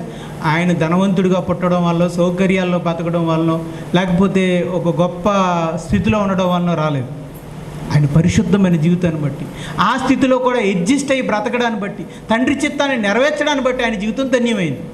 నీ గర్భఫలము ధన్యమవును గాక అంది కదా ఎలిజబెత్తము. ఎలా ధన్యమైంది? ఏ రకంగా ధన్యమైంది? ఏం గొప్ప చదువులు చదివేశాడని, ఏ సౌకర్యాలు అనుభవించాడని, ఏ ధనాన్ని అనుభవించాడని లేదు కదా. ఉంటే తప్పని నేను అంటలేదండి, లేదని బాధపడకూడదని చెప్తున్నాను. యేసుప్రభు లేదని బాధపడలేదు, కానీ అందులోనే ఆ అసౌకర్యాల మధ్య సౌకర్యంగా జీవించి అడ్జస్ట్ అవుతూ దేవుని చిత్తాన్ని జరిగించాడు. అది దేవుని కోసం బ్రతకడానికి పేదరికం అడ్డు కాదు. అది అదవుతుందా? దేవుని కోసం బ్రతకడానికి పేదరికం అడ్డు కాదు. అడుక్కునేవాడైనా సరే దేవుని కోసం బ్రతకొచ్చు. అడుక్కునేవాడైనా సరే, నిజంగా చెప్తున్నానండి, అడుక్కున్నవాడైనా రక్షణ పొంది దేవుని కోసం బ్రతకొచ్చు. కోటేశ్వరుడైనా సరే దేవుని కోసం బతకొచ్చు, అడుక్కునేవాడు కూడా దేవుని కోసం బతకొచ్చు. అసలు కోటేశ్వరుడు అడుక్కునేవాడు ఈ లోకం వరకే. చచ్చిపోయిన మరుక్షణాన్ని కోటేశ్వరుడు, అలాగే పేదవాడు ఇద్దరు కూడా సమానం. కానీ నిజంగా మరియమ్మ అండి ఎంత అడ్జస్ట్మెంట్ అంటే ఆ యేసుప్రభు తల్లిగా ఎందుకు ఉందంటే అందుకనే అనుకుంటా. నిజంగా అలా ఆరు బయటన కనే పరిస్థితి వచ్చినా, సత్రంలో స్థలం దొరకపోయినా, బిడ్డను తీసుకొచ్చి పొత్తుగొడ్డలతో పశువుల తొట్టులో పరుండి పెట్టినా దాన్ని అడ్జస్ట్ అవుతూ వచ్చిందండి మహానుభావురాలు ఆవిడ. ఏమి ఉత్తమరాలండి ఆవిడ. భర్త మీద ఒక కేక కూడా వేయకుండా దానికి అనుగుణంగా అడ్జస్ట్ అవుతూ వచ్చిందంటే మరి ఊరికనే ఎంచుకున్నారంటే చాలామంది. మరియమ్మనే ఎందుకు ఎంచుకున్నాడు దేవుడు? మరియమ్మనే ఎందుకు ఎంచుకున్నాడు? ఆమె ఎందుకు కృప పొందింది? నేను అడుగుతున్నాను. నోవాహు ఎందుకు కృప పొందాడు? ఆయనకే వాడ తయారు చేసుకుని రక్షించబడే అవకాశం ఆయనకి ఎందుకు ఇవ్వబడింది? ఆ తరములో ఆయన నిందారహితుడు, నీతిమంతుడు కనుక. మరియమ్మ గారిని ఎందుకు దేవుడు సెలెక్ట్ చేసుకున్నాడు? ఆమె ఎందుకు దేవుని కృప పొందింది? ఆమె ఎందుకు గర్భాన్ని ధరించింది తెలుసా? ఈ మహానుభావుని కనడానికి ఆమె ఎందుకు సెలెక్ట్ అయిందంటే ఇంతకంత ఉత్తమ లక్షణాలు ఎక్కడ ఉంటాయి? ఎలిజబెత్ ఒక పక్కన యేసుప్రభుని కడుపులో పెట్టుకొని మరియమ్మ గారు ఇంకొకరికి వందనాలు చెప్తున్నారు. ఆవిడ ఇంటికి వెళ్ళడం ఒక విషయం, ఆవిడ ఆశ్చర్యపోయింది. నా ప్రభు తల్లి నా ఇంటికి రావడం ఏంటని ఆవిడ ఆలోచించిపోయింది. ఆమె దీనురాలు, పేదరికాన్ని కూడా పంచుకునే వ్యక్తి. నా భర్త పేదరికంలో ఉన్నాడు కాబట్టి నా భర్త పేదరికాన్ని నేను పంచుకుంటాను. అడ్జస్ట్ అయిన వ్యక్తి. సరే, అప్పుడు ఏం జరిగిందంటే ఆ ఊరి బయట పొలాలు ఉన్నాయటండి. ఆ పొలాలు కోతలు అయిపోయినాయంటండి. దాంతో గొర్రెల కాపర్లు ఏం చేశారంటే వాళ్ళ పశువులు తీసుకుని వెళ్ళి గొర్రెలు కాచుకుంటున్నారు. అంటే రావట్లేదా?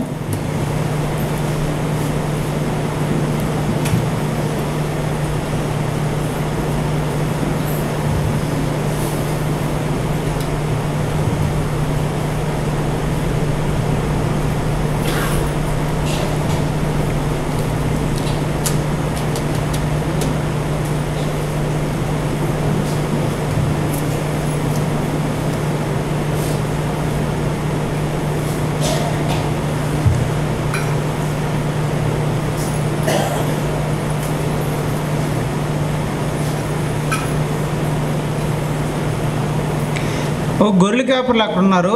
అక్కడికి దేవదూత వెళ్ళి వాళ్ళకి చెప్పిందనమాట, యేసుక్రీస్తు వారు పుట్టాడు అని చెప్పడం జరిగింది. సో స్టోరీలో చెప్పేస్తాను, టైం అయిపోయింది కదా. గొర్రెల కాపర్ల దగ్గరికి వెళ్ళాయి దేవదూతలు. ఆ సువార్తమానాన్ని గొర్రెల కాపర్లకు చెప్పాయి. ఆ తర్వాత వెంటనే పరలోకం నుంచి మరికొన్ని దేవతలు దిగి అక్కడ దేవుని స్తుతిస్తూ, గణపరుస్తూ, ఒక స్తుతి గీతాలు పాడుతూ ఆరాధన చేసి ముగించుకుని పరలోకానికి వెళ్ళిపోయినట్టు. అప్పుడు గొర్రెల కాపర్లు ఏంటి ఆశ్చర్యం, నిజమేనా అని చెప్పి ఊళ్ళోకి వెళ్ళి అక్కడ పొత్తిగొట్టలతో చుట్టబడి పశువుల తొట్టులో పరుండబట్టిన యేసుని, తల్లిని, ఆయన అలాగే ఆమె భర్త యేసేపుని చూశారు. ఆ బిడ్డను సందర్శించారు, దేవుని స్తుతులు చెప్పారు, మెస్సయ్య పుట్టాడని కృతజ్ఞతలు చెప్పుకుంటూ సంతోషంతో తిరిగి వెనక్కొచ్చారు. ఆ రాత్రిపూట దేవుని స్తుతిస్తూ అందరికీ చెప్పుకుంటూ వాళ్ళు తిరిగి వారి గృహాలకి వెళ్ళిపోవడం జరిగింది. కానీ ఇక్కడ ఆశ్చర్య విషయం ఏంటంటే ఊళ్ళో అంతమంది ఉన్నా సరే దేవదూతలు ఎవరికి వచ్చి చెప్పినాయి? గొర్రెల కాపర్లు. వెర్రోళ్ళు, తెంగరోళ్ళు, పిచ్చోళ్ళు అనుకున్న వాళ్ళకి వెళ్ళి చెప్పినాయి. ఎందుకు ఆ ఊళ్ళో ఎంతమంది ఉన్నారు? ఆ పాటికే బంగ్లాల్లో మంచిగా నిద్రపోతూ, మంచి పరుపు మీద హాయిగా నిద్రపోతున్న చాలామంది ఉన్నారు. కానీ మందలు కాసుకుంటూ మెలకుగా ఉన్నటువంటి కాపర్ల దగ్గరికి వెళ్ళి చెప్పినాయి. కానీ ఎవరు జ్ఞానులు, ఎవరు అజ్ఞానులు అనుకుంటామో, ఎవరినైతే మనం తీసిపడేస్తామో, ఎవరినైతే మనం తృణీకరిస్తామో దేవుడు వాళ్ళనే కనపరుచుకుంటాడు. ఇప్పటికీ ఆశ్చర్యమే, అసలు వాళ్ళకి వెళ్ళి చెప్పడం ఏంటి అని. పైగా ఊళ్ళో వాళ్ళందరికీ ఆ సువార్తమానం ఎలా అందింది? వాళ్ళకేమో దేవదూత ద్వారా అందింది, మళ్ళీ ఊళ్ళో ఉన్న ప్రజలకేమో వాళ్ళ ద్వారా అందింది. అంటే ఆ ఊరి వాళ్ళకి యేసుప్రభు పుట్టాడు అనే విషయం ఎవరు చెప్పాల్సి వచ్చింది? గొర్రెలు కావు. అంటే మేధావులు అనుకున్న వాళ్ళకి దేవుడు ఎవరితో చెప్పించాడు? తెంగరోళ్ళతో చెప్పించాడు. అర్థమవుతుందా? అంటే దేవుడు ఎప్పుడు కూడా అంతే, అంటే అజ్ఞానిని అనుకున్న వాడితోనే జ్ఞానులకు కూడా చెప్తాడు. మొన్న కూడా మీకు చెప్పాను, మీరు దేవుని దృష్టిలో జ్ఞానం అవ్వాలి అంటే, దేవుని దృష్టిలో మీరు కృప పొందాలి అంటే మీరు ఎలా మారిపోవాలి? అజ్ఞానిగాను, ఒక వెర్రివాడిగాను, పిచ్చివాడిగాను మారిపోవాలి. ఆ రాత్రి ఒక నక్షత్రం పుట్టింది. ఎక్కడ? బెత్లెహేము పైన ఆకాశంలో నక్షత్రం పుట్టింది. నక్షత్రం పుట్టగానే తూర్పు దేశాన ఉన్న కొంతమంది జ్ఞానులు ఆకాశంలో పుట్టిన ఆ తారను చూసి వాళ్ళు వెంటనే అంచనా వేశారు, యోధా బెత్లెహేములో, క్షమించండి, యోదయ దేశములో దేవుని కుమారుడు పుట్టాడు. ఆ నక్షత్రాన్ని బట్టి అలా అంచనా వేశారు. ఎలా అంచనా వేశారు? మొత్తానికి ఏ లెక్కలు ఉన్నాయో మొత్తానికి ఆ లెక్కలను బట్టి అంచనా వేశారు. యాకోబులో నక్షత్రము ఉదయించును అని సంఖ్యాకాండంలో ఉన్నటువంటి మాట ఒకటి ఉంటుంది. అలాగే ఆ రాజదండం అని అన్నాడు. అంటే ఒక రాజు పుట్టినప్పుడు నక్షత్రం పుడతాదని లేఖనాల్లో ఉంది. మరి ఈ తూర్పు దేశాన్ని ఉన్న వీళ్ళకి ఎలా తెలిసిందో మొత్తానికి తెలిసింది. వాళ్ళ నక్షత్రాన్ని చూసి వచ్చారు. ఇంతకీ ఆ దేశంలో ఉన్న వాళ్ళకి ఆ నక్షత్రం చూసి దేవుని కుమారుడు పుట్టాడని గ్రహింపు అలగలేదు. కానీ వేరే దేశంలో ఉన్న వాళ్ళకి ఆ నక్షత్రాన్ని చూసి దేవుని కుమారుడు పుట్టాడని ఆలోచన వాళ్ళకి వచ్చింది. అంటే దగ్గరగా ఉన్నవాడికి ఎప్పుడు కూడా యేసుప్రభు విలువ ఉండదండి. మీరు గమనించండి, క్రైస్తవులు అంటారు చూసారా, ఎవరైతే ఇప్పుడు క్రైస్తవులు అనుకున్న వాళ్ళు వాళ్ళకి యేసుప్రభు విలువ తెలియదు. మా ప్రభువే కదా, మా ప్రభు ఎప్పుడు కావాలి? పండుగ వస్తే కావాలి, పెళ్ళేటప్పుడు కావాలి, పుట్టినరోజులు అయితే కావాలి, మరి మేల టైంలో అవసరం లేదు. నిజంగా యేసుప్రభు తెలిసిన వాళ్ళు, క్రైస్తవులు అనుకున్న వాళ్ళు, నేను క్రైస్తవుకు సంబంధించిన సమాజంలో ఉన్నవాడిని, నేను గమనించాను. అసలు ఎందుకు వాళ్ళు పట్టించుకోరు? యేసుప్రభు అంటే హిందువులకి వాళ్ళ దేవుడు, మావి యేసుప్రభు దేవుడు, మా దేవుడు అంతే. అప్పుడప్పుడు ఆరాధనకి వెళ్ళాలి, అప్పుడప్పుడు క్రిస్మస్ పండుగకి వెళ్ళాలి, అంతే, అంతవరకు అనుకుంటాం. కానీ యేసుప్రభుకి మన హృదయంలోకి రప్పించుకోవాలి, మనం తిరిగి జన్మించాలి అన్నసలు ఉండదు అసలు. అమ్మో యేసుప్రభుని మారుమనసు పొందాలి, యేసుప్రభు దక్కించుకోవాలి, రక్షణ పొందాలి అనే ఆలోచన బయట ఉన్న వాళ్ళకి వస్తుంది. ఇటో మరి విచిత్రం, దగ్గర ఉన్నవాడికి అర్థం కాదట, దూరంగా ఉన్నవాడికి యేసుప్రభు విలువ అర్థం అవుతాట. అలాగే దూరాన ఉన్నవాళ్ళు గుర్తించారట యేసుప్రభు పుట్టాడని, కానీ దగ్గర ఉన్నవాళ్ళు పట్టించుకోలేరు. అక్కడి నుంచి వాళ్ళు బయలుదేరారండి. బయలుదేరి ప్రయాణం చేసుకుంటూ ఆ నక్షత్రాన్ని చూసుకుంటూ బయలుదేరి వచ్చారు. వాళ్ళు స్టార్ట్ అయ్యారు అక్కడ. ఎక్కడ? తూర్పు దేశం నుంచి వాళ్ళు స్టార్ట్ అయ్యారు. ఈ లోపల 8వ రోజున ఏం జరిగిందంటే, 8 రోజులు యేసుప్రభు పుట్టిన రోజు 8 రోజులు. 8వ రోజున యేసుక్రీస్తు వారిని యెరూషలేములో ఉన్న దేవాలయానికి తీసుకెళ్లారు. ఎందుకు? సున్నతి చేయించడానికి. మొదటగా పుట్టిన బిడ్డకు సున్నతి చేయించాలి, ఆ రోజున బలి అర్పించాలి. ఆ బలి కోసం ఆయన ఏం తీసుకెళ్తున్నారు చూడండి, పావురం తీసుకుని. యాక్చువల్గా గొర్రె పిల్లని తీసుకెళ్ళాలి, ఆ స్తోమత ఆయనకి లేదు కదా మనోడికి. అందుకనే యేసయ్య గారు ఏం చేశారంటే, గొర్రె పిల్లకు బదులు ఒక పావురం పిల్లని తీసుకుని వెళ్ళి దేవునికి బలి అర్పించాడు, తన బిడ్డకు సున్నతి చేయించాడు. చక్కగా సో అడ్జస్ట్ అవుతే ఎందులోనే హ్యాపీ ఉంటుంది. అయ్యో మన ఏ టైప్ అంటే, గొర్రె కూడా అర్పించలేకపోయాను, గొర్రె పిల్ల కూడా అర్పించలేకపోయాను, చీనా బతుకు ఎందుకు నా బతుకు, ఇలాగ అనుకుంటాం మనం. యేసయ్య మరియమ్మలు అలా అనుకోలేదు. దేవుడు మాకు ఇచ్చాడు, మాకున్న దాంట్లో మేము దేవుని స్తుతిస్తాం, కాబట్టి ఇదిగో గొర్రె పిల్ల లేకపోయినా పర్వాలా, మాకేముంది, పావురం పిల్ల ఉంది కదా, దేవుడు ఛాన్స్ ఇచ్చాడు, ఆ పావురం పిల్లని ఇచ్చి సంతోషించారు. మీరు ఎప్పుడు కూడా లేని దాన్ని బట్టి, మనం అప్పుడు లేని దాన్ని బట్టి బాధపడుతుంటాం. కానీ దేవుని పిల్లలు ఉన్నదాన్ని బట్టి సంతోషించారు. జ్ఞానులు ఈ లోపల జ్ఞానులు నడుచుకుంటూ వచ్చి తీరాలు అక్కడికి వెళ్ళారంటే, యేసుప్రభు దగ్గరికి వెళ్ళకుండా ఏ రోజు రాజు దగ్గరికి వెళ్ళారు. ఏ రోజు రాజు ఆ మాట విని, ఒరే నాకు పోటీకి ఇంకొక రాజు పుట్టేశాడు అయితే అని చెప్పి జ్ఞానుల్ని మీరు ముందెళ్ళి ఆరాధించండి, నేను తర్వాత వచ్చి ఆయన్ని ఆరాధిస్తానని చెప్పి పంపించాడు. జ్ఞానులు వచ్చి యేసుప్రభుని, ఆమె తల్లిని, తండ్రిని చూశాడు. ఎక్కడున్నారు చూడాలి, తొట్టు దగ్గర ఉన్నారా లేకపోతే ఇంట్లో ఉన్నారా? ఇంట్లో ఉన్నారు. అంటే వాళ్ళు వచ్చేసరికి సంవత్సరం దాటేసింది. యేసుప్రభు చిన్నపిల్లాడుగా ఉన్నాడా, అప్పటికి శిశువుగా ఉన్నాడా, బాలుడుగా ఉన్నాడా? బాలుడుగా ఉన్నాడు. ఆయన సంవత్సరం వయసు వచ్చేసింది అప్పటికి. అంటే జ్ఞానులు నడుచుకుంటూ వచ్చేసరికి కొన్ని నెలలు అయిపోయింది, 1 సంవత్సరం అయిపోయింది. అప్పటికి యేసేపు గారు నాకు తెలిసి ఏ అద్దెలో తీసుకుని ఉంటారు, అర్థమవుతుందండి. మరి సంవత్సరం దాకా ఏం చేస్తున్నాడు ఆయన? అద్దెంట్లో ఉంటూ ఆయన పని ఏంటి? హోటల్వాడు కనుక కార్పెంట్ పని చేసుకుంటూ మన నాని బాబులాగా చెక్కలు చెక్కుకుంటా మొత్తానికి గడిపేస్తున్నాడు, అద్దెంట్లో జీవితాన్ని కొనసాగిస్తున్నాడు. ఇలాగా 1 సంవత్సరం అయిపోయింది. అప్పుడు నువ్వు హోటన ఎవరు వచ్చారు? జ్ఞానులు వచ్చారు, పలకరించారు, వాళ్ళు కానుకలు ఇచ్చారు. ఏం కానుకలు ఇచ్చారు? సాంబ్రాణి, బోళము, బంగారం. ఏమిచ్చారు?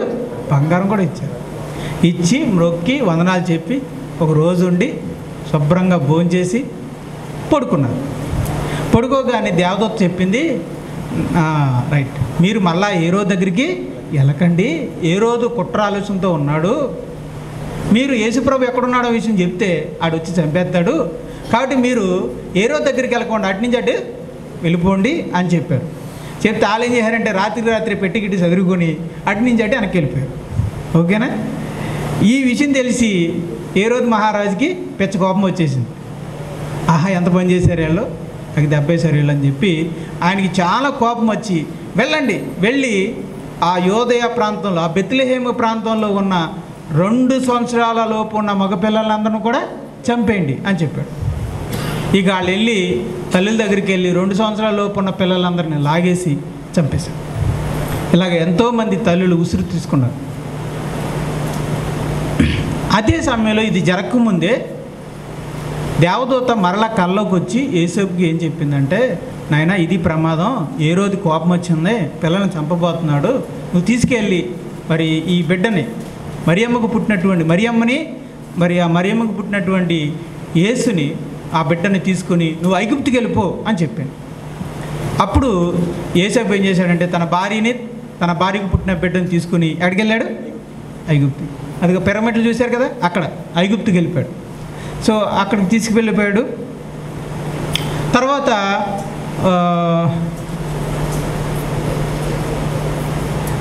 హేరోదు మహారాజు చచ్చిపోయాడు. మరి ఎన్ని సంవత్సరాల్లో ఉన్నాడు అక్కడ నాకు తెలియదు, కానీ ఒక 2-3 సంవత్సరాలు అక్కడ ఉండి మరి అయిన తర్వాత మళ్ళీ దేవదూత కనపడి హేరోదు మహారాజు చచ్చిపోయాడు, నువ్వు వెనకొచ్చి అని చెప్పేసి అని అన్నారు. అలాగా యేసేపు మరలా వెనక్కి వచ్చేసాడు. సో తన బిడ్డని తన భార్యని తీసుకుని ఎక్కడికి వచ్చాడు? వెనక్కి, అంటే అక్కడికి ఐగుప్తు నుంచి మళ్ళీ బెత్లెహేముకి వచ్చాడు. కానీ బెత్లెహేముకి వస్తే మమ్మల్ని గుర్తుపెట్టి చంపేస్తారేమోనని భయపడి ఏం చేశాడనమాట, అంతకుముందు ఇంకో ఊర్లో ఉండేవాడు కదా, ఎవరది? నజరేత్. ఆ నజరేత్కి వెళ్ళిపోయాడు. తన భార్యకు పుట్టిన కొడుకుని తీసుకొని వెళ్ళిపోయాడు. అసలు ఇక్కడ మెచ్చుకోవాల్సిన మరో వ్యక్తి ఎవరంటే యేసేపు అండి. తెప్పలు పడింది ఎవరో? యేసేపే. దేనికోసం పడ్డాడైనా? దేవుని కోసం. దేవుని కోసం బతకడం అంటే ఇదండి, దేవుని కోసం బతకడం అంటే. మీరు ఏమనుకుంటున్నారు? దేవుని కోసం బతకడం అంటే ఏంటి? దేవుడు చెప్పిన మాట కోసం తెప్పలు పడతామే, అది దేవుని కోసం బతకడం అంటే. ప్రకటించడం, లేకపోతే సేవ చేయటం, లేదా పాటలు పాడడం, ప్రార్థన చేయడం, ఇది కదా దేవుని కోసం బతకడం అంటే. ఇది పని చేయటం, ఇది పరిచర్య. దేవుని కోసం బతకడం అంటే దేవుని వాక్యం కోసం మనం తిప్పలు పడతామే, 30 తిప్పలు పడి 3 చెరువులు తాగుతామే, అది దేవుని కోసం బతకడం. యేసేపు ఒక రకంగా 3 చెరువులు నీళ్ళు తాగాడు, కానీ 3 చెరువులు నీళ్ళు తాగినా దేవుని మాట జరిగించాడు, అది దేవుని కోసం బతకడం. తన భార్యకు పుట్టిన బిడ్డని తీసుకుని అక్కడికి వెళ్ళు, అలా వెళ్ళు, ఐగుప్తుకి వెళ్ళు అని తిరిగాడండి మహానుభావుడు. ఆ భార్యని తీసుకుని, ఆ బిడ్డను తీసుకుని అటు తిరిగి ఈడు తిరిగి మళ్ళీ ఎక్కడికి వచ్చాడు? ఇక్కడికి నాజరేతుకి వచ్చాడు. నేను అడుగుతాను, మరి ఎంతకాలం వెళ్ళారు కదా, మరి డబ్బులు ఎలా సరిపోయినాయి ఈయనకి? ట్రావెలింగ్స్కి మరి అన్నీ కావాలి కదా, మరి ఐగుప్తు వెళ్ళాలంటే సిటీ కదా, మరి డబ్బులు ఎలా సరిపోయినాయి ఆయనకి? డబ్బులు మరి పేదోడు కదా ఈయన, మరి డబ్బులు ఎక్కడి నుంచి వచ్చినాయి? శిష్యం ఏంటంటే చాలా అద్భుతం. ఓ దైవజనుడు చెప్పాడండి ఈ మాటని, బుక్లో చదువుతుంటే నాకు తెలియదు. జ్ఞానంలో చేసి సమర్పించారు? బంగారం సమర్పించారు. అలా ఉపయోగపడింది అన్నమాట బంగారం. మరి అన్ని సంవత్సరాలు ఐగుప్తు దేశంలో, మనది కాని దేశంలో వెళ్ళి ఉండాలంటే డబ్బులు కావాలి కదా, మరి డబ్బులు ఎక్కడి నుంచి వచ్చినాయి? ఇదిగో దేవుడు. అంటే మనకు అవసరమైన సమయంలో మనకు కావాల్సిన డబ్బులు దేవుడు ఏం చేస్తాడు? ఆశ్చర్య రీతిగా దేవుడు తీసుకొస్తాడు. నమ్మడం అంతే. ఎక్కడో వేరే దేశాన్ని విషయం చెప్పమంటారండి. జ్ఞానులు ఒకవేళ పుట్టినప్పుడే వచ్చేసారు అనుకోండి, ఆ బంగారం వాడికి అయిపోయేది. కానీ కరెక్ట్గా ఏ టైంకి వచ్చారు వాళ్ళు? ఐగుప్తుకి వెళ్ళే సమయానికి వచ్చారు. అంటే డబ్బులు కూడా ముందు రావు, మనకి ఎప్పుడు అవసరం ఉంటుందో ఎప్పుడు ఆదుకోవాలో ఆ టైంకే వస్తుంది. అది దేవుడు ఆశ్చర్యకరం. ఇలాగా వీళ్ళు నజరేతుకు వచ్చి మరలా ఒక అద్దెల్ని తీసుకుని మరలా తమ జీవితాన్ని ప్రారంభించారు. ఆయన వడ్లవాడు కనుక ఆయన వడ్ల పని చేస్తున్నాడు. యేసుక్రీస్తు వారు కూడా ఆయన కూడా వడ్లవాని కుమారుడిగానే పెరిగాడు. ఇదిగో ఆయన వడ్లవానిగానే ఆయన పెద్దయ్యాడు. అదే సమయంలో ఆయన చిన్నపిల్లడుగా ఉన్నప్పుడు ఆ తల్లిదండ్రులు, మరియమ్మ భక్తి కలిగిందా లేదా? తండ్రి నీతిమంతుడే కాదా? కనుక తండ్రి లాంటి యేసేపు, జన్మనిచ్చిన తల్లి ఇద్దరు కూడా బాలుడైన యేసు ప్రభుకి దేవుని జ్ఞానం బోధించారు, దేవుని వాక్యం ప్రకటించారు. అందుకే బాలుడు ఏమయ్యాడట? వయసు యందును జ్ఞానమందును వర్ధిల్లు చుండెను. అంటే వయసు పెరిగే కొలది ఆయనలో దేవుని జ్ఞానం కూడా ఏమైందంట? పెరిగింది. ఎవరు చెప్పారు ఈ సంగతులని? మీరు అనుకోవచ్చు యేసు ప్రభు పుట్టడమే మహాజ్ఞానిగా పుట్టాడు అనుకుంటున్నారా? కాదు, నేర్చుకున్నాడు ఆయన. ఎక్కడ నేర్చుకున్నాడు? తల్లి నేర్పించింది, తండ్రి నేర్పించాడు. తల్లిదండ్రుల ఒడిలో సమాజ మందిరంలో దేవుని జ్ఞానాన్ని నేర్చుకున్నాడు. యేసు ప్రభు నేర్చుకున్నాడంటే మీరు నమ్మగలరా? నేర్చుకున్నాడు ఆయన. నేను కూడా మీ అందరికీ ఇదే చెప్తున్నాను. యేసు ప్రభువుని ఇచ్చిన ఈయన లోకరక్షకుడైన తల్లి చిన్నప్పటి నుంచి ఆయన పెంచాల్సి వచ్చింది, నేర్పించాల్సి వచ్చింది. అలాగే మనకు పుట్టిన పిల్లలు ఆయన లోకరక్షకులేం కాదు, వాళ్ళు చాలా బలహీనులు, మనలాంటి పిల్లలు. మరి వాళ్ళకి మనం నేర్పాలా లేదా? నేర్పాలి. మరియమ్మ యేసేపులు ఎలాగైతే యేసుక్రీస్తు వారికి నేర్పించారో, సమాజ మందిరం ఎలాగైతే ఆయనకి నేర్పించిందో, అలాగే ఈరోజు మీరు అందరూ మీ పిల్లలకి నేర్పించాలి. లోక సువార్త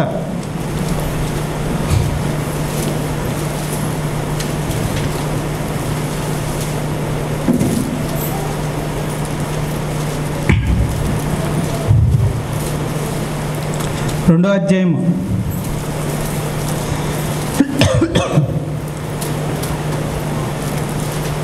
40వ వచనం. బాలుడు జ్ఞానముతో నిండుకొనుచు ఎదిగి బలము పొందుచుండెను. ఇందులో ఆత్మీయతలోనా, ఫిజికల్గానా? ఆత్మీయంగా. నిండుకొని అంటే అర్థం ఏంటి తెలుసా అండి? ఇప్పుడు ఇది నిండుకొని నేను ఎప్పుడు అంటాం? కొద్దిగా పోస్తేనే కదా నిండుకుంటుంది. అలాగే యేసు ప్రభు జ్ఞానం కూడా ఏమవుతుందంట? నిండుకుంటుంది. అంటే అర్థం ఏంటి? కొంచెం పోయబడుతుందని. ఎవరు పోస్తున్నారు? తల్లి పోస్తుంది, తండ్రి పోస్తుంది, సమాజ మందిరం పోస్తుంది. అలా యేసు ప్రభు నిండైన వాడిగా మారాడు. అంటే బాలుడుగా ఉన్న యేసు ప్రభు ఎంటీ, ఒక ఖాళీ బాటిల్ లాగా ఉన్నాడు. ఆయనలోకి దేవుని జ్ఞానం నింపింది ఎవరు తెలుసా? మరియా, యేసేపు, సమాజ మందిరం. అలాగే మీ బిడ్డలు, మీ బాలుడు, మీ కుమార్తె, మీ కుమారుడు జ్ఞానంతో నిండుకొని ఎదిగి బలం పొందాలంటే దేవుని దయ మీ బిడ్డల మీద ఉండాలి. అంటే తల్లులుగా మీరు నూరిపోయాలి, తండ్రిగా మీరు నూరిపోయాలి, సంఘముగా సంఘం నేర్పించాలి. నేను అందుకో మంచి నిర్ణయం తీసుకుంటున్నాను, జాగ్రత్తగా మీరు కూడా తీసుకోండి. తల్లిగా మీరు చెప్పండి. ఇశ్రాయేలు చరిత్రను యేసుప్రభుకి చెప్పింది తల్లే. అమ్మా, మన దేవుడు అబ్రహాం దేవుడు, ఇస్సాకు దేవుడు, యాకోబు దేవుడు మనకు వాగ్దానం చేశాడు. ఇది జరిగింది, ఇలా జరిగింది, దావీదు అనే రాజు వచ్చాడు. ఈ స్టోరీలన్నీ, కథలన్నీ అమ్మ చెప్పింది, నాన్న చెప్పాడు. దేవుని వాక్యాన్ని అంతా అమ్మా నాన్నలు చెప్పారు. అంతకంటే ఇంకా చాలా విషయాలు సమాజ మందిరం నేర్పించారు. అంటే అమ్మా నాన్నలు నేర్పించవలసింది అమ్మా నాన్నలు నేర్పించాలి, సమాజ మందిరం అంటే సంఘం నేర్పాల్సింది సంఘం నేర్పాలి. అలాగే ఇప్పుడు నేను మీ అందరికీ చెప్తున్నాను, తల్లిదండ్రులుగా మీరు మీ పిల్లలకి దేవుని జ్ఞానం నేర్పండి, సమయాన్ని కేటాయించండి. రేపొద్దున యేసు ప్రభు 2వ రాకడలో లెక్క అప్పచెప్పుకోవాలి. ప్రేమ సోదరులారా, మీలో ఇంకా నిర్లక్ష్యంగా ఉంటున్నారు. తల్లిదండ్రులుగా మీరు మీ పిల్లలకి సమయం కేటాయించట్లేదు. మీరు యేసు ప్రభు నందు నిర్దోషులుగా నిలబడాలని నేను మీకు జాగ్రత్త చెప్తున్నాను. మీరు సమయం కేటాయించండి, ఇవ్వండి పిల్లలకి.